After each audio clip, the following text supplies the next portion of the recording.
car coming up the middle, free safety, gotta get it go. Allen steps up, jumps over the defenders to pick up the first.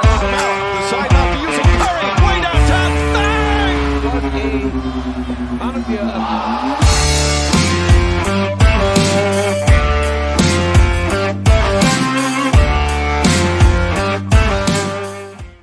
Good evening, ladies and gentlemen, and welcome back to the Playbook podcast. My name is Zach. This is my co-host Jared, and we're here to talk about everything from the gridiron to hardwood, all the way out to the octagon. Hopefully you have fun with us, and let's get right into that episode. Well, I think we're going to go ahead and start this one off a little different. I know we've been talking about football in the last episode, like the whole episode. So today what we're going to talk about to start the episode off with is a little bit of UFC 278. God, I watched that live, and for most part the card was mid. You had a lot of decisions on that. The top three fights, which was obviously Usman versus Edwards, Jose Aldo versus Merab, and then you had Paulo Acosta versus Luke Rockhold, were the three main big fights that really sold the card. No one really cared about half of the main card and majority of the undercard. And I know the first one, which was Luke Rockhold, and not the first one in order, but the first one that I like to take notes was Luke Rockhold versus Paulo Acosta. Both of them heavy hitters, both of them not really known for their cardio, and it showed in this fight, both of them gasping for air, but it was a slugfest. When I tell you, like, at one point, you see Luke Rockhold legit in the third round on the fence going, fuck you, hits him with a clean cross. And I'm like, that is a badass moment out there. Hey, them dudes lay it all out. Oh, dude. And then at the end of the fight, Rockhold just rubs his bloody face all across Costa's Dude, I face. saw that. That was wicked. And I was just like, yo, you need Jesus. You need something. I mean, he was happy to do it, too. He was like almost licking him. Oh, dude. And he retires after the fight. Hopefully, he might change, but if he did retire, that's a great career for former middleweight. Is he the one champion. Dana wants to come back, but he's kind of got differences with the UFC? Yeah, but I don't think he's coming back. He's 37 years old. Because you know me, I'm not a huge UFC guy.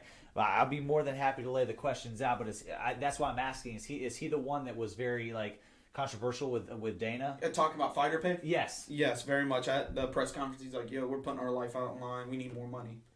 And which I totally agree. The way the UFC set up, they're not employees, they're contracts. Yes. And so they only get a certain amount of money allocated to their pay, depending on how many views they pull in.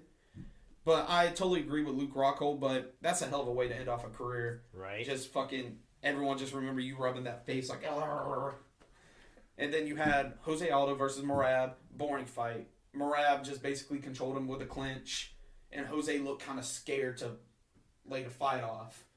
But I know nobody really wants to talk about them two main card fights. We want to talk about Kamaru Usman versus Leon Edwards. The fight of the night. Oh, dude. The comeback of the century. But I'll tell you about the comeback here in a second. First round, Leon comes to fight. He takes Usman down, and that was the first time he's ever been taken down in the UFC without any fight. And Leon's not a wrestler. He's a striker, a boxer. Okay. So, and he gets the back and tries to choke him out, but time goes out. From the second to 4 minutes into the fifth, it's all Usman. You're like, damn, Leon just looks tired as shit. I mean, Usman was grilling him all match too. Oh, dude, the whole fight, he was just like between rounds, just staring him down, like, come on, bitch, you gonna do something? Exactly, and that's what everyone thought Usman was going to do. Usman's the better wrestler, and his striking has improved immensely. But with 56 seconds left in that fucking fight, Edwards' right foot had something to say about it. Oh my god! And if you look back at it, you can see him set it up perfectly. Fake jab, fake right cross, which makes him dip. He closes his eyes, and they stay closed for a good 5 minutes. I mean, they were technically open, but they were in the back of his head. And no, I watched a little bit of that fight, and it was wild because everyone had Usman winning that fight, and if I do recall, I think I said last podcast that I picked Edwards to win that fight. You did. And sure as shit, he pulls it out with just seconds left. You should have gambled it. I should have. He was a negative 5,000 odds to win. I could have made some money. Oh, dude, you could have. I don't know odds because I'm not an odds maker. We might have to start making some odds on this podcast. podcast. Some parlays. You know, like I'm you know, But DraftKings or you know, you get into some. You know, we figure Caesar. You know. Oh yeah, so there's multiple bouts that could come out of Leon winning. Mm-hmm. The most common one that everyone talk about: Usman get the rematch. Usman. Well, Dana post fight, post UFC event, Dana's post conference stated that there will be a rematch between those two. Yes, but now let me take you down the rabbit hole real quick. Okay. So Leon could either take the Usman fight, which obviously bring massive money. Leon versus Usman 3, take my money. Or he could do Edwards versus Jorge Masvidal, if you know anything about their back history. Before coming back to that rematch? Oh yes. So you know the history between Edwards and Masvidal? Not as well as you. So it's not a deep history. So this was 2019. Masvidal just knocked out Darren Till, and he's baptizing people and going on his like little run in the UFC where he's one of the most popular fighters ever. Well, after the fight, he's doing an interview and he hears Leon coming towards him. Well, they both walk face to face, and Masvidal hits him with a 3-piece. Boom, boom, boom. Busted open Leon, and he goes on to say, yeah, he came up talking shit, and I gave him a 3-piece and a soda. Where I come from, that means we're about to fight. So they could do that, or they could do Usman. Either way, it's a money fight. I mean, they could play them both.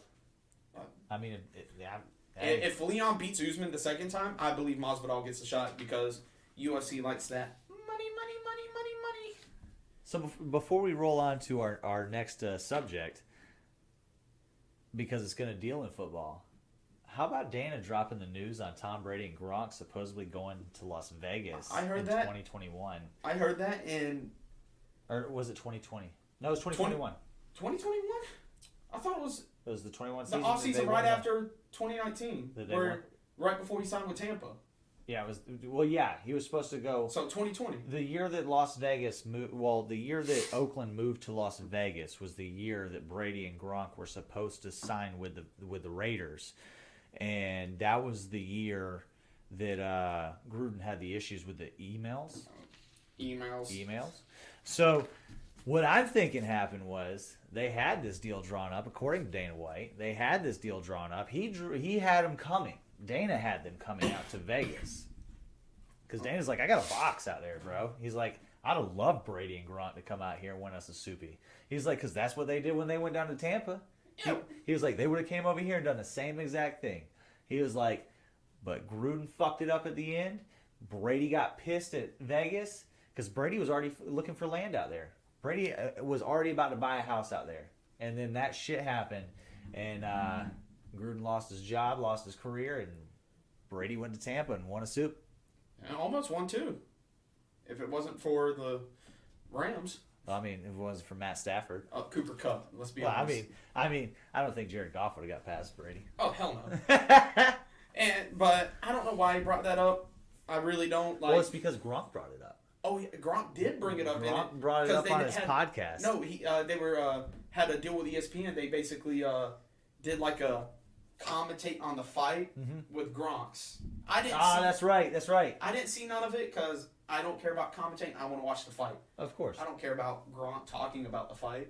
I'm surprised Gronk could put a cohesive sentence together. Hey, maybe you might want to start because Gronk be putting out information that you want to know. Not the information I want to know. Well, let's roll into the NFC because last week we spoke about the AFC and how dangerous that freaking minefield is. Let's After talking about the AFC, I'm looking at this NFC. I'm like, I would feel a lot safer to be in the NFC right now. I wish my team was in the NFC. Oh my god!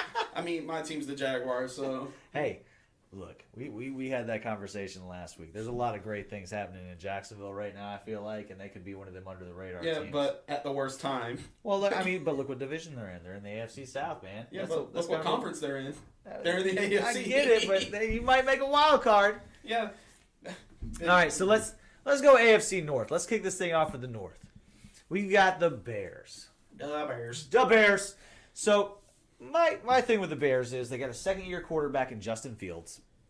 They also have a second-year wide receiver in Darnell Mooney, which I'm kind of hyped about Mooney. If you look at his receptions last year, the only thing between targets and receptions and yards were his touchdowns were weak. That was the only thing. So under a second year, and with Fields being his favorite wide receiver, you know what I'm saying? I think between him and Clement, those might actually be two serviceable players on your fantasy roster this year. I think Chicago could make a run in this division, but I honestly have them last in this division this year just because I feel there's two other teams that are a little bit more spicy. So my thing with the Bears, I think they're going to be competing for bottom three in the whole league. 100%. And I think they make off-season trades to get draft capital, clear up cap space to sign players, and it's a rebuild year. They understand Justin Fields, like, hey, yo, we know we picked you up. We see you as the foreseeable quarterback of our future, but you're going to have to build with us, buddy. We're not the Kansas City Chiefs. It was like a Buffalo Bills situation with Josh Allen whenever he came in. They threw him into the fire first year, and then they just kept building around him. You know what I'm saying? It literally took us 2 years to get Diggs. So watch out for the Bears. If they don't make a splash move this year, I guarantee you next year they make a splash move. I just don't trust that front office. The Bears front office is like kind of not Browns-esque, but they are. They're very Browns-esque. I'll put them in that same category. Mm-hmm. But I have them coming in fourth in the division. Same here.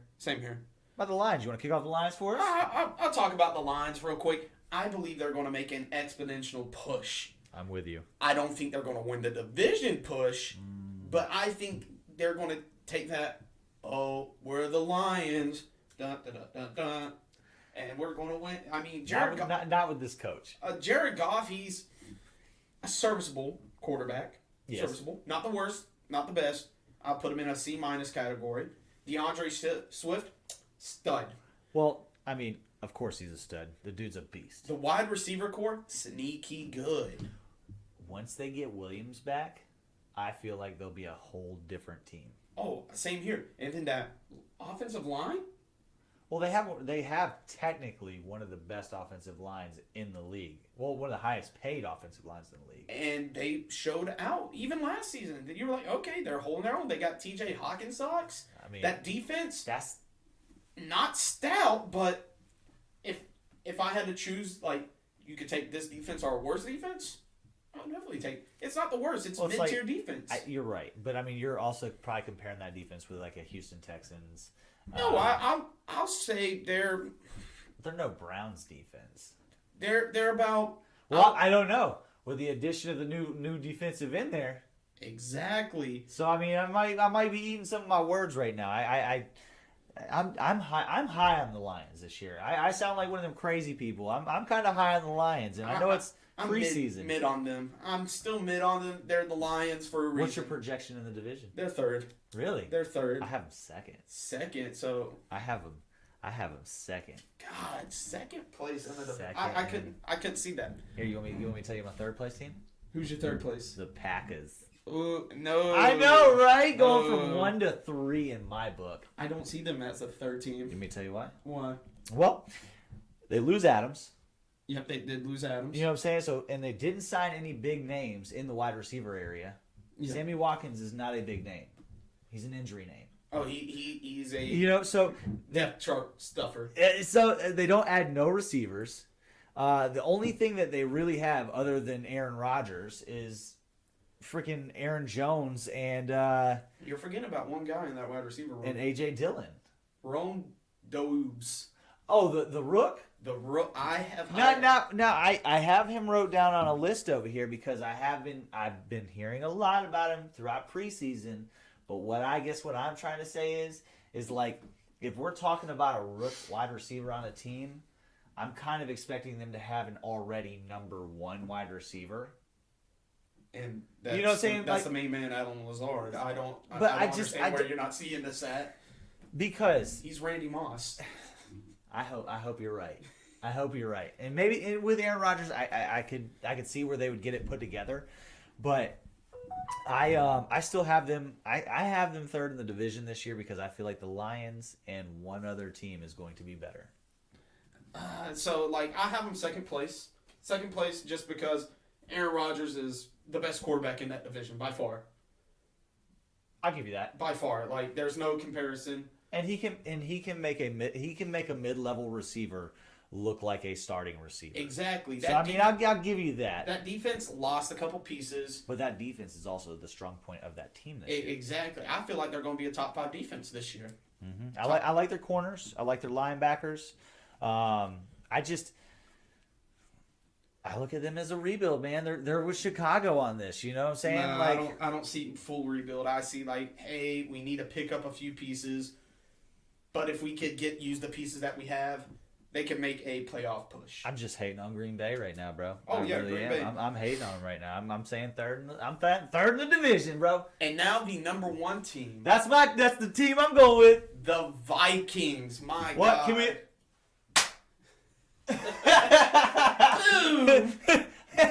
No Vikings fan, but you know I like what they're doing in Minnesota. They got Canada. They got a new coaching staff that's offensive minded. Yeah. You got Justin Jefferson. Jay Jettis. You've got Adam Thielen. Thailand. Oh, Thailand. You know what I'm saying? But I'm just saying you got Dalvin Cook. That's 2 awesome receivers and a great running back. And old Kirk Cousins, old 50-50 man, one of the wealthiest quarterbacks in the league for not doing shit. With a 59-59 record. I'm just saying though, the dude throws up points. He throws yards. He just don't win games. But I'm just saying, like, he throws over 4,000 yards a year. You know what I'm saying? Like, everyone overlooks him. I'm telling you, with a new offensive-minded head coach, watch Minnesota win that fucking division. Oh, I see Minnesota winning that division just because, like, the Packers regressed. The Bears are dog shit. And the Lions... The Bears are dog shit, but I feel like they could be that sneak and just... They'll still be fourth in the division. But they'll win a couple of the games that they're not supposed to win this year. I mean, I can't predict that, but I still think they're dog shit. And the Lions are the Lions. I still think Aaron Rodgers owns them. Let me tell what Aaron Rodgers also owns. The NFC East. Ooh. God, that division. This is going to be a hard one to call. I want to start with America's team. Not your team, not my team. America's team, the Dallas Cowboys. Ugh. I don't think they've been America's team since the 90s. They're always America's team. But I believe, you can quote me on this, Dak Prescott has one of his worst years to date. You think so? He doesn't. He has CD Lamb and who else? Michael Gallup's. Schultz, baby. Get out of here. Schultz, baby. What, they're going to feed Zeke? Zeke fed enough in the offseason. Fuck Zeke. Zeke's done. Zeke's a fullback now. Tony Pollard, baby. That's what I'm saying. The best running back. Tony Pollard. Yeah, but then stretch that O on there. I'm telling you, I think this is his last year with Dallas. Oh, same here. And then you have Mike McCarthy, who's proven that he can't really coach. I think the offensive coordinator might take that job. Oh, he should, because Mike McCarthy, he fucked up with Aaron Rodgers, and he's one of the greatest quarterbacks that we've seen in the past couple years, decade? Now, I will give Dallas this. Their defense has gotten stronger. Yeah, but if you can't put up points. Well, the only thing I worry about with Dallas is the penalties. You know what I'm saying? We watched them, it was like 17 penalties in the second preseason game. So what I'm saying, though, is like if they can keep the defense light on the penalties, they could actually potentially win this division. I have them coming in second place. I got them coming in second because that defense is overrated. I do have them in second. I'm going to save my first place for last. And I'm going to go, let's talk about the Commanders. The who? Yeah. Third name in 3 years. You know, that should be a record. I don't think this is the year either, though, for them. No, like you went from, I can't remember their last quarterback name. Oh, last year? Yeah. Heineke, baby. Oh, Heineken. He's still there. Oh, yeah. But they upgraded to Carson Wentz. And might I add you, Carson Wentz lost to the Jaguars, who had the first number 1 overall pick, by the way, to not make it to the playoffs with a better team. Do I need to say it for the people in the back? He had a better team last year and still sucked. And I think he went to the right place. He went to the place where quarterbacks go to die. I thought you were about to say. Yeah, he has the perfect fit now. Like, no, what the hell? He does. He has the perfect place to retire his career. Oh my god! And that's what's going to happen in Washington. I really feel that way. They do have Terry McLaurin.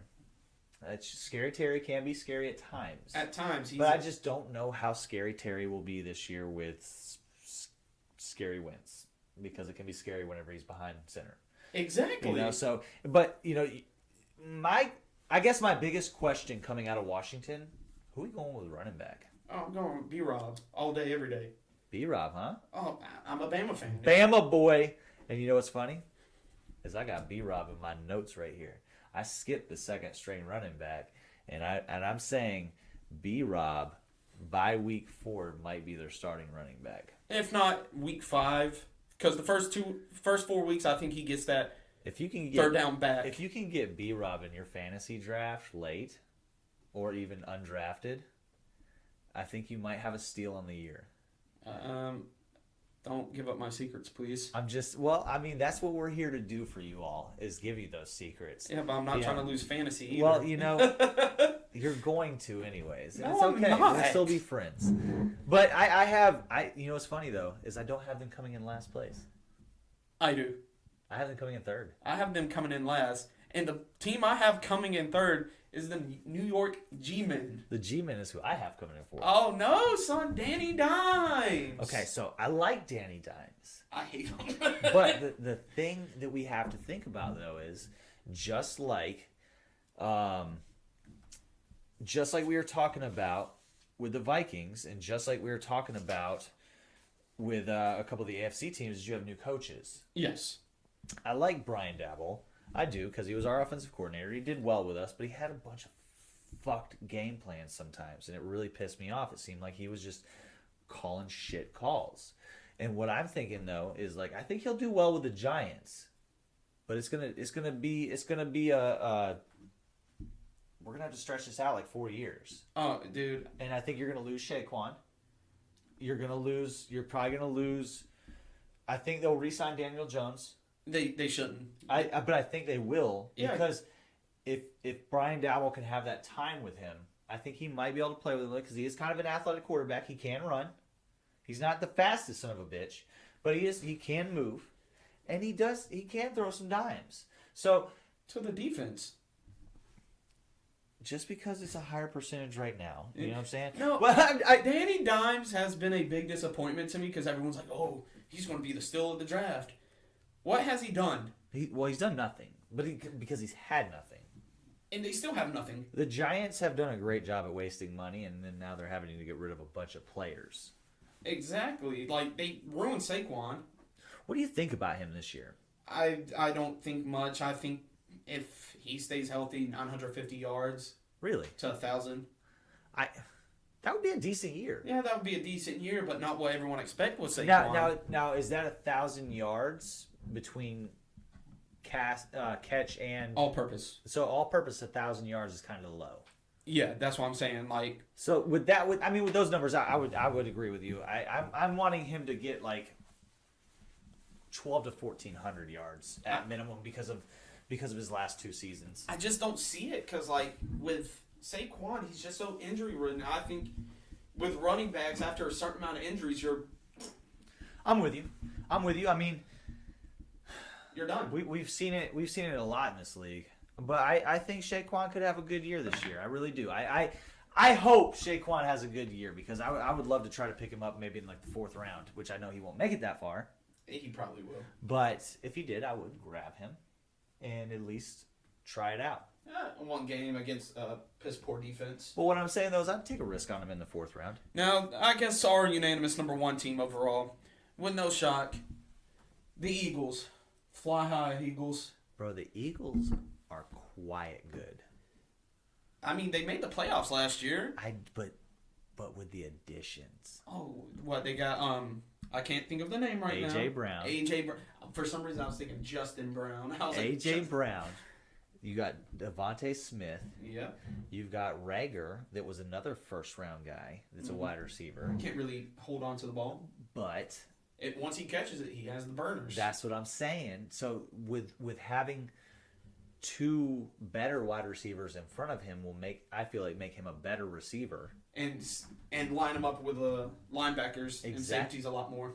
And then also you got Miles Sanders in the backfield, and then you got Jalen Hurts, bro. Which that's the only question mark we have. Like, Miles Sanders? No, Jalen Hurts. Oh, I have no question marks. I do a little just because. I mean, look at the stellar season he had last year.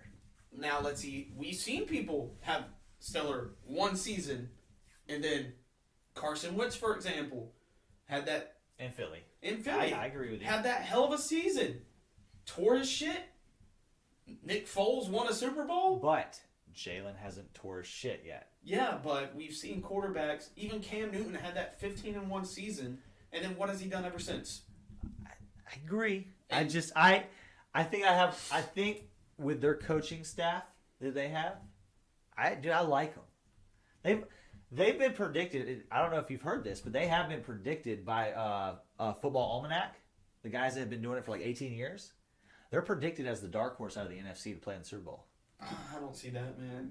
Look at the roster, bro. They statistically have the easiest path to the Super Bowl. Did you know that?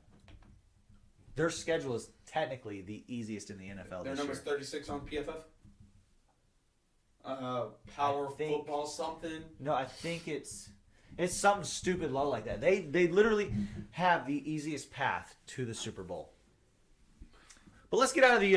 And let's talk about teams that have the easiest path to teams that have the hardest history with the Super Bowl, with the NFC South, and that is the Dirty Birds. I think the Atlanta Falcons. And I think isn't this the division where no team has won it back to back? Did the Bucks do it finally?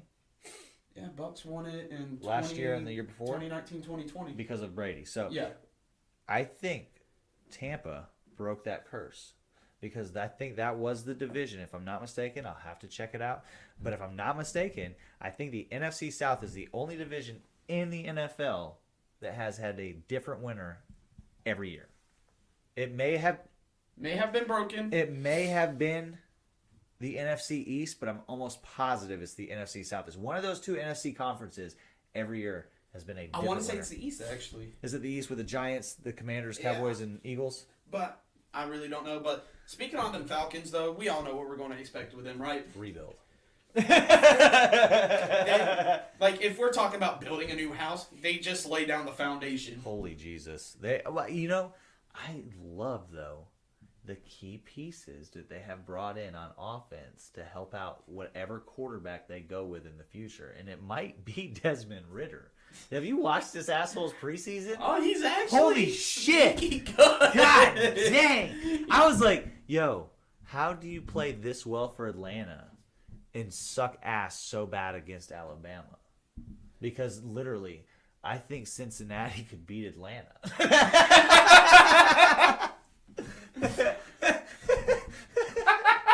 No, I'm telling you right now, he's on the juice. Might not be illegal juice, but he's on some sort of juice that Trevor Lawrence needs to be on. Hey, look, don't speak too loud because, when you're on the juice, they'll suspend you a whole season. So you might want to go hard. No. If you gamble on your team winning. Or take performance-enhancing drugs. But... Nah, we're not going to go get a massage. You're only suspended 6 games. 11 now. 11. Well, yeah. Massages are a little bit more hated. But with the Atlanta Falcons, you're not going to expect much as a Falcons fan, in all honesty.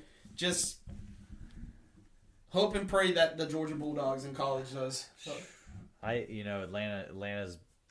I feel like Atlanta's bidding for a top 5 pick again this year. Oh, yeah. You want to make a guess? Right now, preseason, go ahead and make a guess for next draft. You want to make like a little wager? I'm saying pick 4.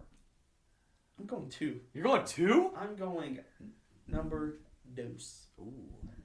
Because they're not smart enough to tank like that. But they got the coach to get them 4 wins.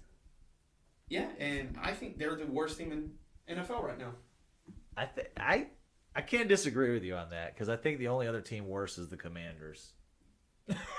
No, I like the Commanders over the Falcons, the Bears, Oh, I like the Bears. and Houston. I like Houston. I like sneaky Houston. I don't know why I'm such a Houston guy this year, but they have some key pieces I really like. But from a team that we kind of know where we're going to get, unless if hell freezes over, to a team that we really don't know what to talk about, except for their quarterback edition, which is the Carolina Panthers. Shout out to you, Soper. Well, I mean, they just confirmed that Baker Mayfield's their guy. I mean, which we all kind of figured that, why you brought him in, you know what I mean? Yeah, because you don't want damned Arnold. I mean, I'm seeing ghosts. Ooh. I was watching today where they interviewed a couple Cleveland Browns defensive ends. Yeah. One being Myles Garrett. Ooh. And Garrett was like, I don't see no rivalry between this. He played for us last year. I don't see any rivalry between the Browns and the Panthers. And I think he speaks truth to this, but I think it's really a rivalry between Baker Mayfield and the Browns. Because he was the first quarterback to pull them from 1-34 to a playoff team. Yes.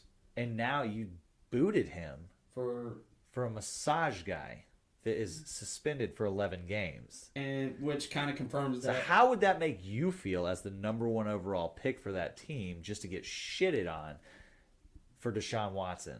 Oh, I would be pissed. Bro, I hope he goes in there and whips ass. I hope Carolina spanks the shit out of him. Drops 5 on him. I hope Carolina makes him look like a fucking remember Hall college, of Famer. Remember in college, it was against Kansas. He did the jack off motion. Oh my God! Yes, I do I remember love that. He was also the one that stabbed the OU flag Oh yeah. in Ohio State. Dude, he was a savage. He was a savage. He's still a savage. I think he'll be the one to bring Carolina back together. And with that being said, I like DJ Moore even more. And I like Robbie Anderson. I hate Robbie Anderson. Why do you hate Robbie Anderson? Because he sucks. Look, I had him on my fantasy team, and he was putting up a whopping 5 points a game because Robbie Anderson's hands weren't agreeing with a football. So, fuck Robbie Anderson. Sorry, Robbie Anderson. If you do well this year, great, but just not on my team. Yeah, I'm not picking you. I'm not picking your ass up again.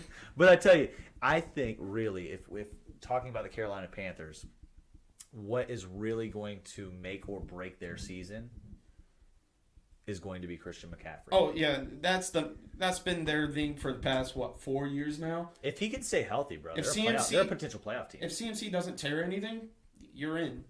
You're possibly fighting the Bucks for first place. I'm telling you, bro. If CMC stays healthy the whole season, they come in second place behind Tampa. Yeah, and then oh Lord, I don't remember. Oh, whatever. I can't remember what I wrote. Well, I the next team that I'm going to go with here is the Saints. And Who that? I think the Saints and Carolina are going to be the team fighting for second place. And again, And possibly a wild card. That all depends on Christian McCaffrey on the Carolina side. But going with the Saints side, they are bringing back Jameis Winston.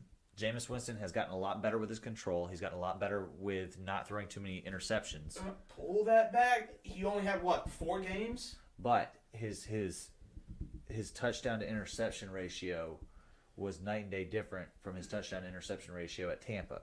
Yeah, but It is because of coaching. oh yeah, coaching. So but do I believe in crab leg Winston? No, I don't. oh no. But I feel like he puts them in a decent position because he's one of them players that fits a specific type of team, I feel like. And I feel like Tampa was a good spot for him. I feel like New Orleans is a good spot for him. I feel like a southeastern NFL team's a good spot for him. Shit, if he went to Carolina, I think it would be a good spot for him. But what I'm getting to, though, is with his arm, Chris Olave, Michael Hamstring Thomas, and Jarvis Landry, and Alvin Kamara, and then you bring back the old dude Mark Ingram They re-signed him? last year. Oh. So you got that tandem in the backfield again. I really think whenever Alvin Kamara has his best friend in the backfield with Mark Ingram, for some dumb reason it works great. Oh, it does. So with three great wide receivers, with with one really good running back and one that's was a really good running back, just getting a little bit older. Yeah. I feel like New Orleans could really and I'll be honest with you, New Orleans could win this whole division because they kind of own Brady. Oh no, they own Brady. Brady and the Bucks. What? They haven't beat him in a regular season. I think they win. Did they go for 2 last year against them I want again? to say so. So what I'm saying though is like Brady sucks against the Saints for some reason. That could help them get over the top and be the number 1. But as of right now, I have them at 2. So with the Saints, in my opinion, because Sean Payton left last year, right? Mm-hmm. I feel like they take a regression because Sean Payton is one of them coaches that come. Well, Sean Payton wasn't there last year. Oh, he wasn't? No, last year was the first year without Sean Payton.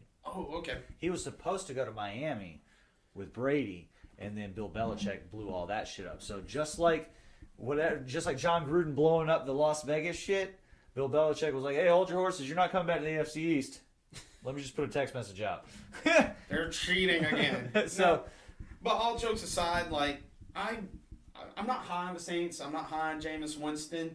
I think if they show me in the first 2 weeks that something different, maybe I bump them up around mid-season time if we ever talk about this again. But right now I have them third fighting for second. Who do you have as 2? Right now I got Carolina as 2.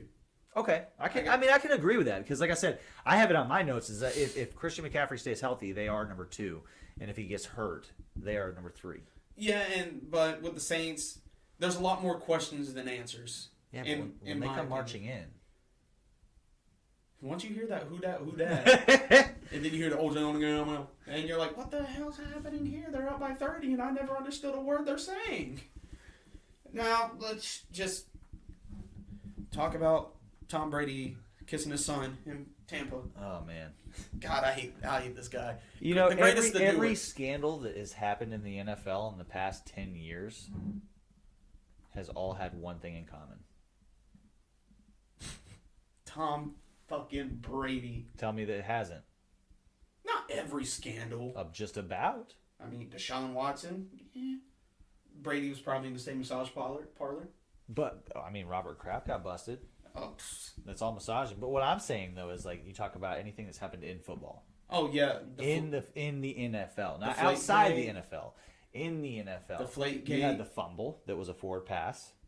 You had Deflategate. You had Spygate. You had the cheating scandal with trying to call while he's still in contract with another team. Yeah. The owner of Miami. Now we're just finding out about John Gruden. There was some behind-the-scenes deals where they were trying to get Tom Brady and Gronk to Las Vegas. Everything that has dealt scandal-wise in the NFL the past 10 years has all had the same name attached to it. I'll say 75% of them. Tom fucking Brady. But what can you say though? He's the greatest quarterback to play, and he's what 89. I mean, Robert Kraft loves him. He's 89. So does Roger Goodell. Oh, but you can't hate greatness, and they reloaded on wide receivers again with Mike Evans, Chris Godwin, Julio Jones. You got Leonard Fournette in the backfield. They're stacked. Defense didn't really lose anything besides JPP. Their defense is gnarly as well. Oh yeah, the only major loss is what, JPP? Oh, they didn't re-sign him? I don't believe so. What about Sue? I think they re-signed him. I got to double check on that. You know, they're old as shit. But I'll be honest with you, the older pass rushers and the older offensive linemen are kind of nice to have because they're smarter. Oh yeah, and the one thing I learned this at a very young age: never bet against Brady. Jesus. I've been heartbroken too many times. Lost a couple of monies. I'm a Bills fan, so I really dislike Brady with a passion because he beat us every year, twice a year, for a solid 15 years. And then when you thought you were going to get your revenge, he moves to the He NFC. leaves. What a giant. And you're just like, man, it's close. But I have the Bucs coming in first place. There's not really much to talk about besides Bruce Arians moving out the coaching position. Did you hear why? No, I didn't hear the reason. Brady. Okay. No, 100%. He said if Brady would have left, he would have stayed the head coach. But since Brady came back, he took an office job. Yeah, because Brady's basically the head coach or the offensive coordinator. Brady controls everything. I mean, if you win more Super Bowls than any other franchise. I mean, you going to say no? I'm not. Exactly. Like, you can hate the guy all you want, but, like... I mean, I'm with you. I'm 100% with you, man. Like, Brady is a guy that's easy to hate but easy to love. And it all depends on what team he's on. Oh, yeah. Like, there was a lot of probably Tampa fans that hated Brady before he came to Tampa. oh, fuck yes. Like, oh, fuck Brady next year. And then Brady's like, I'm coming to Tampa. Tampa Brady. Tampa Brady. Like, God, I hate Tampa y'all so Bay. much. Let's go from a conference that pisses me off to a conference that pisses me off even more. I mean, it's just the NFC West. God, I there's some reason I just hate the NFC West. Just stupid decisions. Stupid decisions. And the biggest stupid decision was caused by this team we're about to talk about now, which is the Seattle Seahawks in the Super Bowl against your boy Brady. But Seattle, that's another team I would think is fighting for that top 5 pick. I think they're fighting for the first pick. Oh, dude, Pete Carroll doesn't give a fuck this year. I think, well, I mean, one, he's like ancient. You know what I'm saying? So he's like, hey, I'll ruin this team before I leave. I've only got a few more years left as it is. I got a few more years of I'm life. I'm going to pull an Urban Meyer. You know what I'm saying? Like, I'm going to have some heart issues here soon. You know what I'm saying? Like, we're going to get rid of the house. Maybe grab some 5th-round picks for it. You know what I'm saying?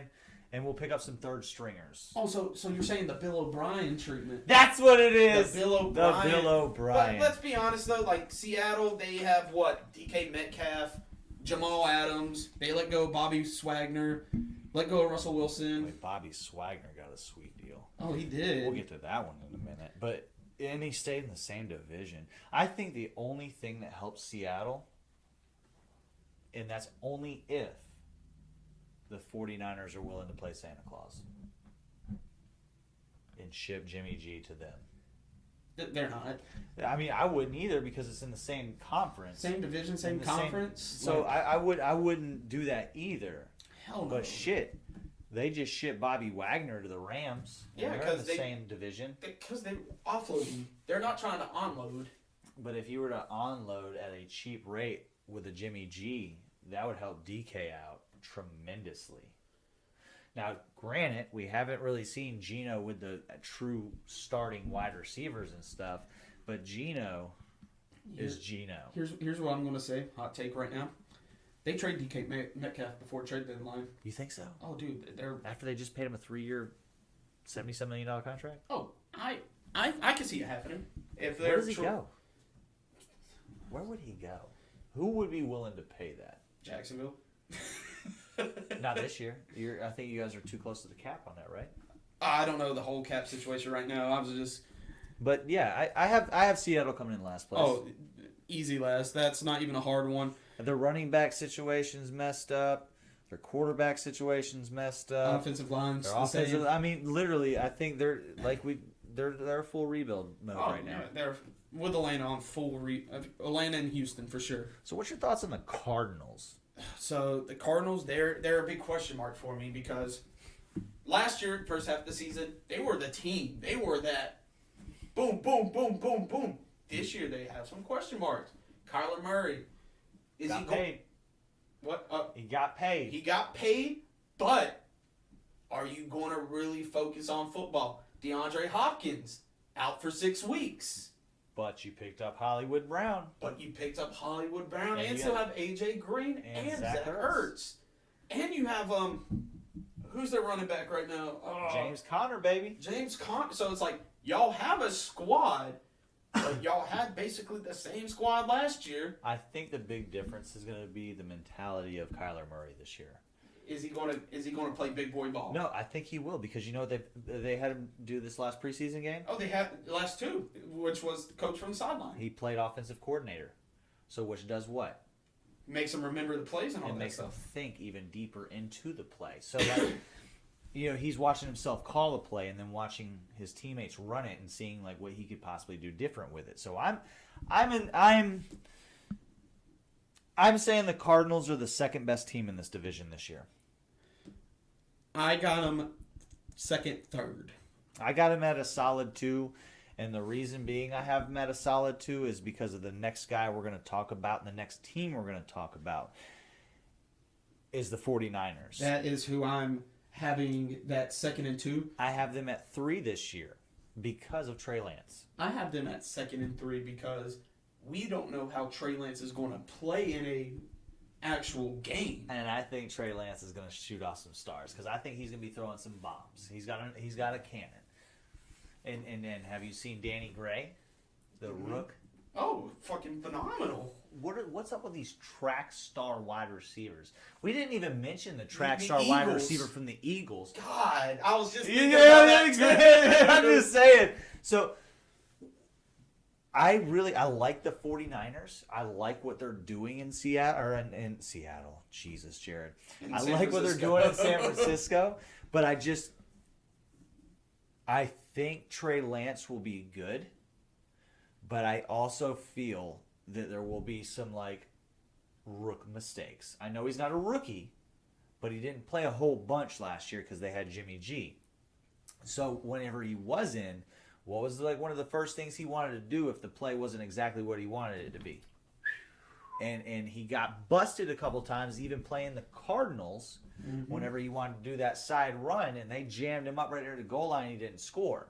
So that's why I have the 49ers in the 3rd spot, because it's just a little bit of growing this year. I think they'll move right back up into the 2nd spot or the 1st spot next year, because I don't know how long the number 1 team is going to be the number 1 team in that division. Here's why I say they're 2nd or 3rd, basically with the Cardinals. I believe the only thing separating the Cardinals and 49ers are 2 things. Let's hear it. First of all, the Cardinals quarterback's way better than 49ers. As of right now. But the coaching staffs are in my opinion, flip-flopped. With 49ers head coach Kyle Shanahan. He's a much better coach. He's a much better coach than Arizona's. You're correct, but you got to understand where they are schematic-wise. You got to understand where they are year-wise. You know what I'm saying? Kyler Murray's been in this system for what, 3rd year now or 4th year? 3rd year. Because he was 2019. He got a new contract after 2. Going into 3, I believe so. Because holy shit! The first year he really didn't have a good year, and then they picked up last year. Then they picked up D-Hop. Okay, this is D-Hop's 2nd year in Arizona. So, I think Arizona's just a little bit farther ahead when it comes to players and things like that than San Francisco. Don't get me wrong; they have Debo, they have that defense.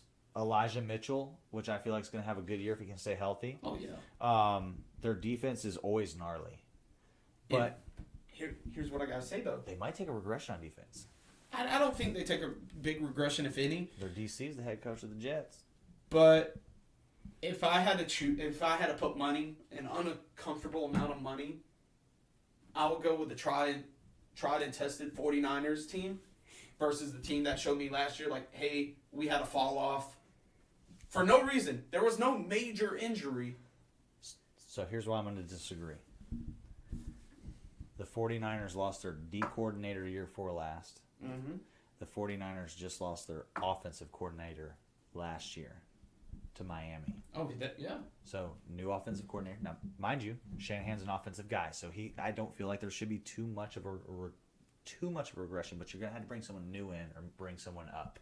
I think they're bringing someone up. I don't know the offensive coordinator right now. But that's what I'm saying. So, with with the Cardinals keeping their coaching staff in place, keeping their players in place, and adding some new ones, Kyler Murray's old buddy from college, I feel like the Cardinals are a little bit farther ahead, and that's why I have the Niners at 3rd. Oh, okay. And then now the team that everyone's trying to be, because they are the reigning, defending Super Bowl champions themselves, the Los Angeles Rams. It still hurts me to say Los Angeles Rams, even though they were the LA Rams way before. Yeah. I grew up as a kid knowing them as the St. Louis Rams. With God, I can't think of his name right now. Kurt Warner. Kurt Bad Boy Warner. You hit it, bro. I was thinking Bad Boy Warner, and you pulled it before I could get to it. I got you. They lost OBJ. Not a big loss. But they picked up Allen Robinson. Which could be great or could be a bust. Either or. They lost Von Miller, but they picked up Bobby Wagner. I'm telling you, the Rams are solid. They kept basically the same core. Guess who's back at running back? So, Sony Michel? Cam Akers. Oh, Cam. See, Remember he came back at the end of the season and was like blowing up? Oh, my God. So what I'm saying is they got Cam Akers back. This is the third year of Van Jefferson too. Now I know he just had some off-season surgery, but they like him out there. And then you got Cup. Cup is... You don't even need to talk about Cup because we already know like a better Hunter Renfrow. You know, like oh my God. Well, you know why he's so good at that? They said last year. I found out why. Why? He was a quarterback. Oh yeah, like he was a quarterback in college. Most best wide receivers are quarterbacks. Were D2 quarterbacks. And look what's happening also now. You have the wide receivers converting over to corners and killing it, like Stephon Diggs' brother. Killing it. Hold on now. He did kill it. He had like 15 interceptions last year. Now, was all of his coverage good? Fuck no. But he had the most interceptions via corner last year. And I feel like part of it's to do with his wide receiver background. Oh, yeah. But also, if you let someone burn you for 20-plus yards. I mean, you can't say much. Look what happened to Jalen Ramsey last year against the Bengals. Good. Let me say this again, but slowly. Good. That's just because you're a Jaguars fan. You're damn right. No, but you should be thankful you got rid of that piece of shit. No, he is a good ball player. I mean, he did have them highlight plays against them on the Bengals, but would you take a Jalen Ramsey to cover the number one wide receiver? You fucking right all day long. Exactly. Like I would take that loudmouth motherfucker any day of the week just because of how aggressive he is at corner. And that's why they brought back Aaron Donald from the teeth of retirement. I mean, he's been there like 8 years and won a Super now, so what's the point of staying? To win another. You got it all. You're not gonna do it. It's not gonna happen. I don't think they make the Super Bowl this year out of the NFC. Who you got as a Super Bowl since we covered the whole NFC? So if I were to go with a Super Bowl contender out of the NFC, I'm looking. If it comes out of the NFC West, I'm gonna say Rams maybe or Cardinals. But if I had to pick, I really like the Vikings or the Eagles. So they seem to have the most complete team. Look at Jordan Davis in the center of that defensive line. It's going to take two motherfuckers to stop that son of a bitch. All he's got is I'm big. I go through here. I don't know. He does have that, but like he puts that freaking size 22 hand on your face, and you're like, so the teams I have are the Rams and the Eagles as well. Okay. Because I do like the Eagles. Like I did say Jalen Hurts had question marks, but I think he proves a lot of doubters wrong. And the Rams, it's just hard for me to not think like, yo, you didn't lose any big pieces. Same coaching staff. I don't want it to be the Rams again. I mean, I'm tired of it being the home stadium team getting to the goddamn Super Bowl and winning it. When did that start happening? Tampa. Because when Brady went to fucking Tampa? Against Kansas City. Well, think about that shit. TB and TB for the fucking Super Bowl and TB. Fucking ratings. And that's been my problem with the NFL is ever since last year, Roger Goodell wants to come out and be like, well, the NFL is an entertainment sport, Fuck your entertainment, okay? I want to see these big grizzly motherfuckers go out there and beat the shit out of each other and see who actually wins the game. There should not be any stupid flags at the end of the game because, well, we picked this team to win. This team's playing better today, but this team we have winning, so they have to win. This ain't the fucking WWE. Let's play fucking football. They got pads on, and you pay them millions of dollars. I mean, if it is the WWE, give me my suplexes back. Jesus Give Christ, me my Lawrence Taylor hits. I'm sorry, but the NFL's been getting I love football so much. And for them to just turn it into like an entertainment sport to where it's all fucking like made up, like, hey, the Rams play the Vikings this week. We have the Rams winning. Make sure it happens. Like, we have Tampa playing the Eagles this week. Make sure Tampa wins because of fucking Brady. Look, all the old fucking quarterbacks have Super Bowls now. Not all of them. Matt Ryan. He had the opportunity. That He wasn't shit it out. that wasn't the statement, though, sir. He's been there. He's been to the promised land. He Tired just of choked this it shit. harder. He did. Oh my gosh. He met Brady at halftime. But let's get off of this entertainment to some actual real football. Some NCAA football coming back this weekend. Ain't the highlight games that we want this weekend, but it's a nice little It's a warm up. Appetizer? It's the preseason of college football. Exactly. You Like know, I would like- love to see Mercer play. And I'm looking forward to September 3rd. Oh my God. To me, there are 4 games slated that day that are the top games. And I feel like the Oregon at Georgia game, now it's in a neutral stadium. Neutral, even though it's in Georgia. It's in the Atlanta. It's in the Mercedes Dome. Okay, so Georgia home game. It's in Georgia. I've got Georgia winning that game by 10. And by the way, that game's going to be on ABC at 3:30 in the afternoon. No more SEC games on CBS, guys. We can all be so thankful that we don't have to watch CBS broadcasting anymore for the SEC network. But Gary Because Daniels, if you weren't a Alabama fan or a Georgia fan, those commentators would just talk shit about your team all game long, and they did not. It was horrible. They were fair. Oh my God, fair to Oh no, they weren't fair at all. go back and watch a CBS aired Georgia versus Alabama game. You talk about the most confusing broadcast Oh ever. dude, it was awful. Holy Jesus! And I'm an Alabama fan, and I was just like, yo, Gary Daniels, like, what the hell are you talking about? So Oregon and Georgia, you have Georgia DC moving to Oregon and taking over the program, Dan Lanning. And then he got Auburn's quarterback Bo Nix is Oregon's quarterback now. Man, I don't give two fucks Look about at this, Bo bro. Nix. Look at this. The SEC guys jumping out, going to the Pac-12 to try to do something with it. Because I mean, it's easier grass to conquer. It kind of is. Well, now we all know why Lincoln Riley went. And now they're trying to move him to the Big Ten. He might be looking for another job soon. Oh, hey, Oregon, you need a head coach. But I got Georgia by 10. How about you? I got Georgia by 14. 2 touchdowns. Yeah, I don't think Oregon has the firepower to handle Georgia. Wow. All right. Well, here's the next one for you. Cincinnati at Arkansas. It's a 3:30 game on ESPN. I got Arkansas by 17. 17. I've got Arkansas by 15. Yeah, Cincinnati. Who does Cincinnati have anymore?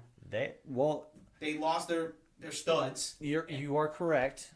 I just feel like Luke Fickell is doing a great job with Cincinnati. Yeah, he's doing recruiting that area like wildfire. He's letting Ohio State and all them boys come down to Florida and try to pick up guys, and he is scooping them all up there. And then he's also coming down to Florida and grabbing a few. Yeah, but they're doing good for out of Power 5 conference. Like, They made it to the playoffs. yeah, then look what happened in the playoffs. They beat Notre Dame last year, and that's what kicked them into the playoffs. So I mean, It's I feel Notre like Dame. I feel like the playoffs last year could have been flip flopped on the teams that played the teams. I'd have liked to have seen Georgia play Cincinnati, and I'd have liked to have seen Alabama play. Jesus, I know, right? God. I'm blanking on it. Don't tell me. But I would have liked to have seen that flipped. Ohio State? No, it wasn't Ohio State. Was it Oklahoma? No, it wasn't. I'm gonna have to go back and look, guys. God. But I would have liked to have seen those playoff games switched up a little bit because I felt like that Cincinnati had no business playing Alabama. And even if Cincinnati would have gotten past Georgia to go to the championship game, we already know who would have won that game. But it is what it is. It turned out the way it turned out, but now we get to kick off a whole new season, and we have Arkansas beating the shit out of Cincinnati. Oh, yeah. Arkansas has actually gotten pretty sneaky good. This one is a my game. Utah at Florida, which is a big favor to us because it's in the South and it's under sea level, basically, compared to the mountains that they're from.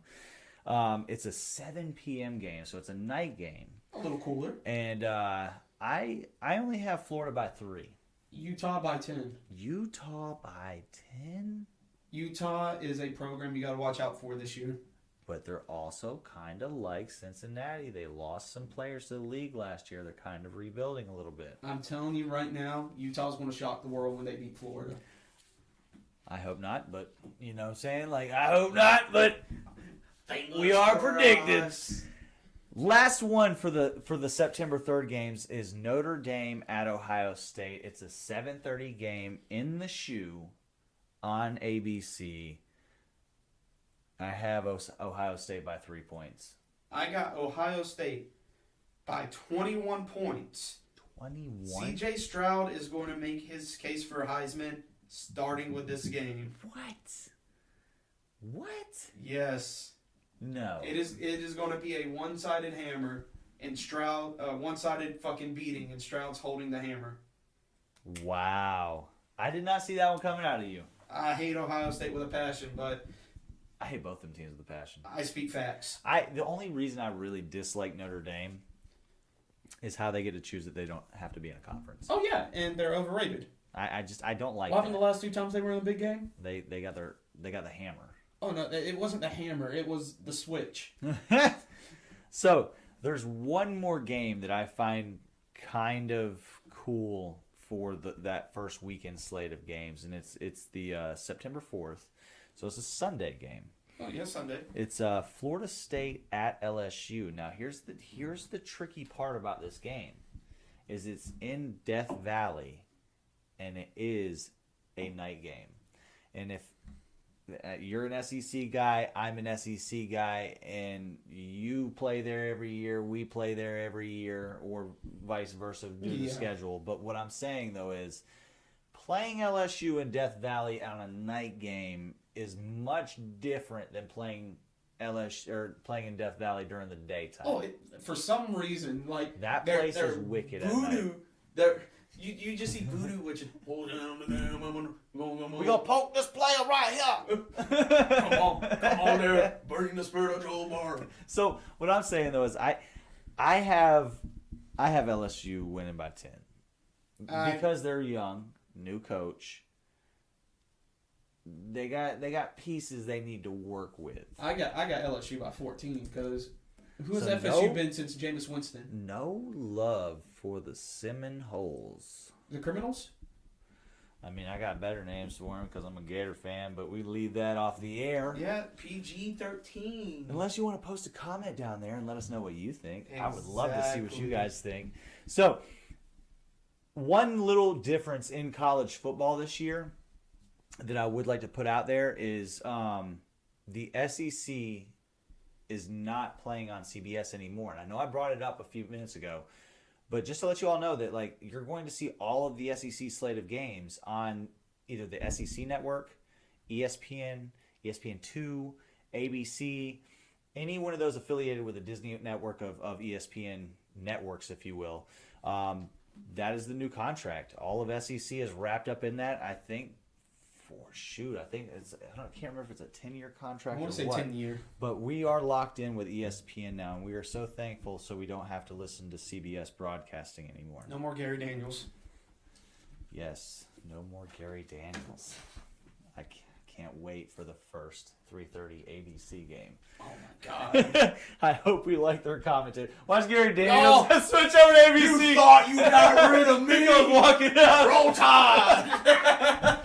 But hey, last thing that I don't want any of you guys to forget about is next week is a big week for our podcast. We are having our inaugural shop draft. I own a vape shop here in our area, and what we did was we created an 8-man fantasy football league, and we're calling it the shop draft. And what we're gonna do is next week at 8:30, we are going to have our shop draft live with you all. And what we would love to see is over this week is if you could share this out, get as many people to join our podcast, like, subscribe, shoot a bunch of comments in there. Tell us how shitty we're doing. Tell us how great we're doing. Tell us what you want to see, what you don't want to see. It's just going to make us an even better thing to listen to. And that's what we want ultimately. We love doing this. Oh, yes. So, with that being said, please join us next week, 8:30, for our inaugural draft. And, you know, I can't wait. And just like that, we're gonna bust this playbook open again next week, and next week's gonna be the great one. Yes, sir. It's the draft. Yes, sir. I hope y'all have a great night. Hope y'all enjoyed listening, and see y'all later. Peace out, guys.